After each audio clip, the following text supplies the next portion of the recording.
Nobody knows how much gold China really has, but I did some back of the envelope type calculations, looking at various things like the foreign exchange flows, which also were the preserve of the People's Bank of China, looking at the supply into the market, both from mines, which was a massive expansion between 1983 and 2002, and also sellers, investment sellers, particularly from Switzerland into that big bear market. Also, there was the gold leasing activity, because this was the original carry trade. You leased bullion at 1%, and you sold it into the market, and you bought US Treasuries, which were yielding, well, in the early days, 10% or more. So, I mean, this was a very, very powerful carry trade, and it was obviously encouraged by the Americans, who were really trying to just get gold out of the monetary system and replace it with their own fiat currency. So China, if you like, its policy goes way, way back. Now, they would have known that they would need, at some stage, to protect their currency, the renminbi or yuan, whatever you like to call it, from the eventual collapse of the West fiat currency system. Until that time, they play along with it. They do exactly the same thing as all the other nations in terms of using the central bank, PBOC, to expand credit in desired directions.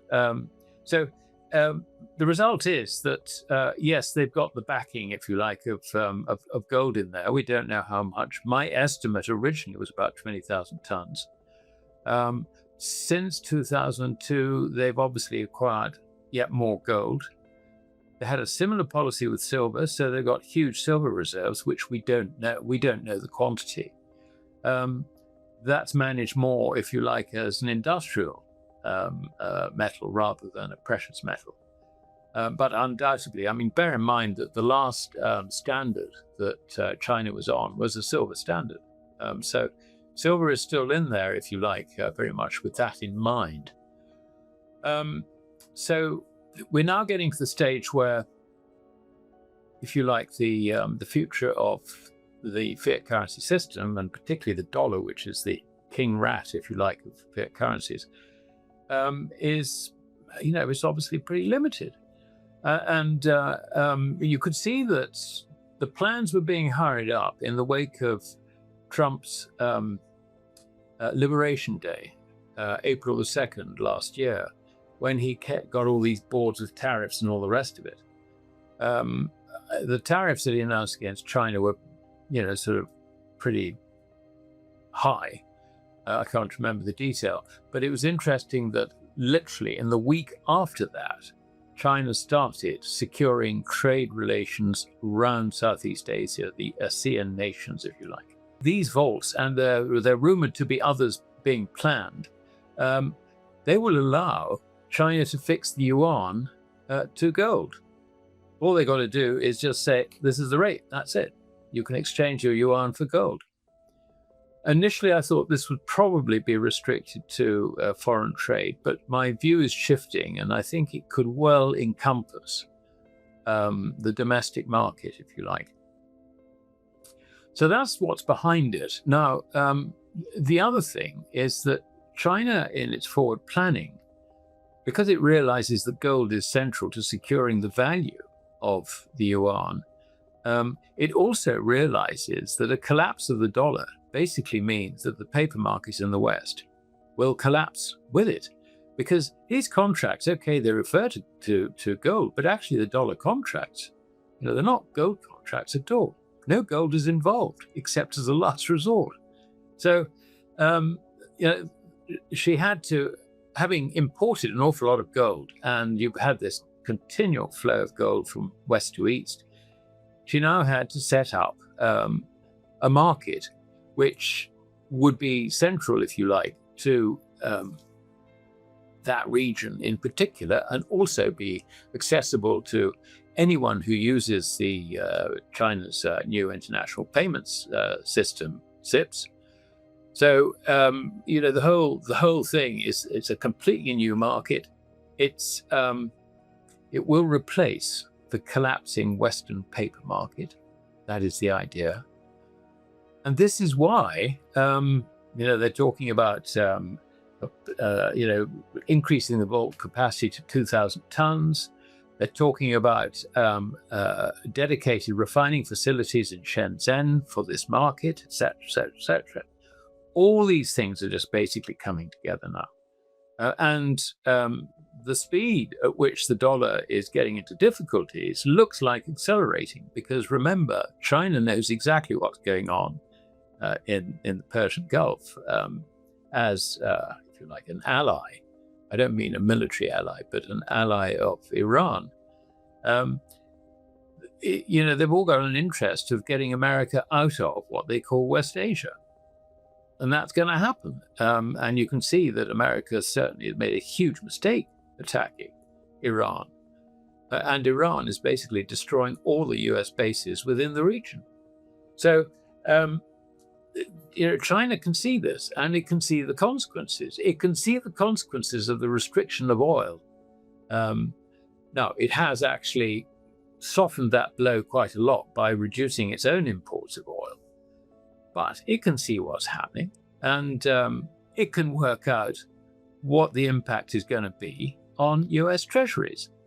So we had a situation back in about February, I think it was early February, where quietly the PBOC told Chinese banks, if you have US Treasuries, don't get caught with too many of them. In other words, he was saying, sell your US Treasuries. So this is a big, big signal. And then we've had this rapid development, if you like, of this new market. And I think what it all indicates is that China's assessment is that rising bond yields will end G7 currencies. It needs to protect itself against that as a matter of urgency. And this is why it's hurried everything up. And that's roughly where we are. The Bank of Japan's policy of QE is basically run out of road. So they do need their domestic institutions to start buying the debt. And the new Japanese Prime Minister, sort of had the Liz Truss moment. For those of us not in, for those of us not in Britain, this was our very brief Prime Minister, Liz Truss, who came up with, if you like, a sort of reflation argument, sudden reflation. Sterling had a crisis, the gilt market had a crisis, and after a while, the Bank of England pension funds actually had a crisis as well. So it all had to be smoothed over and so on. But, the Japanese Prime Minister did exactly the same thing at a time when not only were bond yields and interest rates rising towards 1%. I mean, this is scary stuff. The problem that the Bank of Japan has is that not only does it own about 60%, 50 to 60% of all JGBs, but you've got a 240% debt to GDP, government debt to GDP in Japan. So a small rise in interest rates is catastrophic for government finances. And this is why the finance minister turned around and said to the pension funds, we would encourage you, including the big government pension fund, we would like you to buy more of our debt. But what that means, of course, is that they will have to sell other debt in order to do it. Some of the other G7 debts are getting, if you like, a bit closer in terms of yield to Japan's, because Japan's has risen. But there's still quite a gap, I think, between the US and US short term. You're looking at 4% or something like that. So there's still quite a big gap there. But having the finance minister leaning on the pension funds, leaning, I guess, also on insurance companies. I mean, basically, we're seeing the end of that carry trade, the yen carry trade. And it's going to be very difficult, I think, for the US to fund its liabilities. I think they're probably going to have to reintroduce QE. But this is not a, this isn't QE at 0% or anything. I mean, this is real cost. And, I rarely see absolutely no alternative to Treasury yields rising along the yield curve. I mean, we're already looking like sort of running up to break out on the upside above 5% on the 10-year. Not there yet. I mean, the 10-year is, 4.62 or something. But, there's no doubt about it. That is the direction of travel. If you look at what they've been doing in terms of buying all the loose gold they can get hold of, even buying silver, having been a large net exporter last year, buying other commodities, etc.